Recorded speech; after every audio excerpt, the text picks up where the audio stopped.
So hello and welcome back to the podcast Naked Onion, Between High Speed and Om. And today I have a really, really special guest down from Australia. So she might gonna want to go into her bed right now, and I actually, to be honest, want to still sleep because it's in the morning. But it's amazing that we're going to meet here in this virtual room. Thank you, Rupda, for being here, for your time, for your presence. And to everybody who doesn't know Rupda yet, you have to meet her somewhere on this beautiful planet. And I met her 4 years ago, and it changed my life, really. Like I told you in the last episode, it really changed my life, and I'm so grateful to having you in my life, Rupda. And what is she doing? Maybe you say it for yourself. What are you doing, Rupda? Well, first, thank you for having me. And the short version of what I do is I work with groups and individuals and organizations in self-growth and personal development and leadership development. That's the short version. Yes. And she was working already for Tony Robbins, Byron Bay, Katie Bay. Brandon Bayes. Brandon Bayes. And she is going shopping, with Russell Crowe. So she met Russell Brand, but Russell Crowe, I would also be okay. See, I'm not familiar with all these celebrities. Me neither. But I'm familiar with Deva Premal and Miten. Mm-hmm. And I feel that almost everybody is knowing the couple, and they're making wonderful music. So Miten is almost your father, right? Yeah, he's like a father to me for like 40 years. Yeah, and for my generation, we very much looked up to him as children. So yeah. Yeah. Wow. Amazing. So you have to meet her. She is doing great workshops. I will put her link to her website in the show notes, so you can figure it out for yourself. But now I really would love to talk with Rupda about the main topic, and for sure we are jumping one topic to another topic. But for me, what she taught me, what I have learned from her, is trust. How come you embody this trust so much?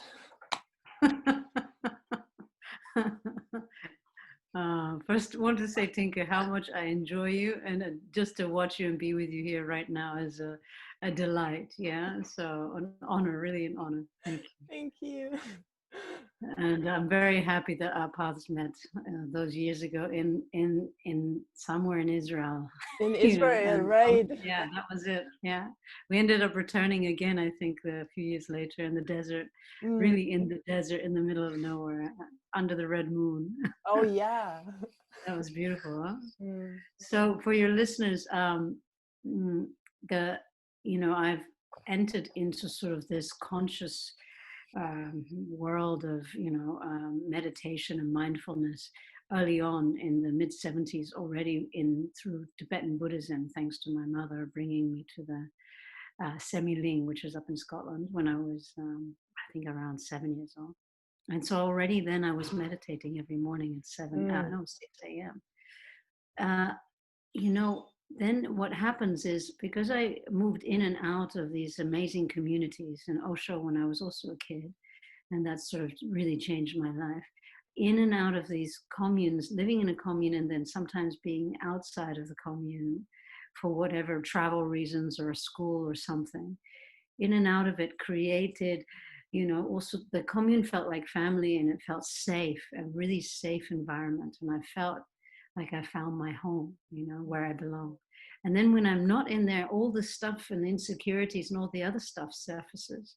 Because before I was 7, when I was 5, I was in boarding school, and there's all the, all the trauma starts there, And then mistrust comes, and all the, can I trust? Can I really trust where I am? Can I trust, my place on the planet, who I'm interacting with, all the sorts of stuff. The movie goes and the story goes, and we know it very well. And what I had experiences where I moved from trust into mistrust, and I started to see that.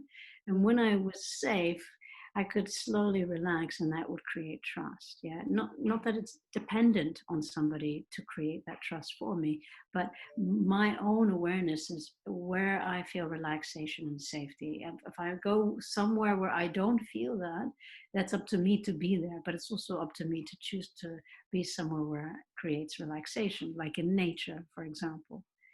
So that was able to show me a little bit of how to distinguish where my being lands in trust, and then to play with it more, because I know we live in a world of so much fear. It's fed to us, we're not enough, and all sorts of things that, play out in us and in our relational dynamics at work and at home. So losing trust can happen quite quickly for people, and how to trust and what to trust, starts to become a whole thing that gets, So meditation, of course, helps, because I land in myself, and I know meditation. So it's something where we start to reconnect with ourselves. Aha, there I am. Can I trust this? Can I trust this breath right now? Can I trust this moment? And then slowly growing from there. And you're doing some workshops about this, right? Around this topic, or even, it's with that topic, yes, for sure. Absolutely. Has to be included, the trust, because even just for people to come into any of the work, like deep dive, for example, the first experience most people have is, who the hell are these people? What the hell's about to happen? What's going on? And can I trust? And in the first days developing that trust, and in also my trauma work that I do, and work with women that I do, and the self-worthy work that I do, is can I trust? Can I really lean into this? Is it okay? What tells me that I can trust? And the mind is very clever. It wants to build evidence based on how someone's behaving and the words they're using and the tone. It's all registering in that, limbic brain, is it safe to be here, or do I have to fly or fight, the reptilian brain, So, and how do you do it right now, during these times? Because actually you wanted to come to Spain next week, right? And now you can't, you have to stay, you have to be in Australia, right? Yeah. So what are you doing there? Are you meditating the whole day? And enjoying growing up and trust more and more and more. It is true. It's the least amount of travel I've done in a long time, because I'm usually in an airport. Yeah, I know. It's very different, but because my property it's got some land around it. The house I'm on right now, the house I'm in, sorry, is I wake up in the morning and we have wallabies, which is it's a kangaroo basically. It's just slightly smaller. So we see them almost every morning, at least every week, and koalas as well. And that part, I'm in nature, so it's walks to beach or walks in the mountains, and we have waterfalls and beautiful places to walk, and we have a garden, so I'm picking the garden and eating straight from the garden. We have orchard, which is a fruit orchard, so we have many different fruits, so it's really in a kind of a paradise here in many abundance ways. Right? Winter is a nice winter here. It's only 20, so it's like not so bad, it's like and of course it meant that I had to move everything from the physical, because I would have been in Mallorca and then next in Corfu and so on, and to moving it online. So that was a switch, but it was beautiful. Now I'm getting people from all over the world coming online, and it's Isn't like it people amazing? I would never have interacted with, Isn't it amazing? For me, I have the same. So it's the good part of this whole situation, the global situation. We get more connected through the virtual. I mean, for sure, we need this physical contact, the hugging and all the stuff. But the world is, for me, it feels like it's coming, how do you say it, closer together, It's very amazing. beautiful. In the in the physical lack of the physical, we somehow gained the virtual, and quite a connection too. It's funny, the Zoom sales went up, like, I think within a matter of 2 weeks, 100,000 downloads or less, or even more. Sorry, it was like, because everybody really wanted to connect. And when I offered my first online virtual, there were so many people, I had to keep switching the screens because it was just like everybody wanted that connection. This time is really showing up all that stuff, and that, wow, what I miss is a hug, an embrace. Okay, just a last question before. Do we want to do a part 2? Because I feel because we're just getting into it, huh? Yeah, of course. Maybe we do a part 3. No, but before we end the part 1, when is your next workshop? What can you offer to the people who wants to meet you, to work with you? Maybe you just say 2-3 sentences to this. Yes, of course. What I have coming up next, I've just recently announced, which is Spirit of a Woman. It's for women. I can totally recommend this. You've been there. Yeah, a few times you've come, huh? That's right. Yes. And it took me some time to switch how to do this. And I actually want to talk to you about proposing something to you about it. Because you played a part in it, and I'm just curious how that could manifest in this for the virtual.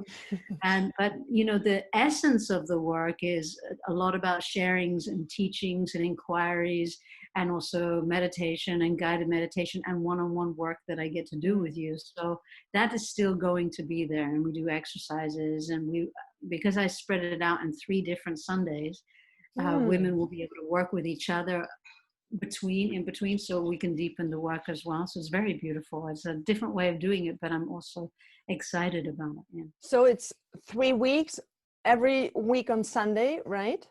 Yes. Perfect. And when does it start? Tell me the date. It starts September 20th. I asked you, tell me the date. Because you have to know Rupda is everywhere. That's good. I remember. I'm very happy. Actually, we had our Zoom call today, and yesterday she gave me a call. Hey, where are you? It was a day too early or something, and then I was an hour early. Yeah, that's it. I know you already. Another. So the 20th it starts, the 27th is the next Sunday, and then the 4th of October. So it's like 4 Sundays. I will write I will write it down in the show notes. Okay, perfect. And everybody can find it. But it's only for women, but for sure she will bring something on for men as well. So absolutely, we have stay tuned. Stay tuned. Actually, we're going to get into it a bit more. Yes, in part 2. Okay. Part 2. Here we come. Thank you, Rupda.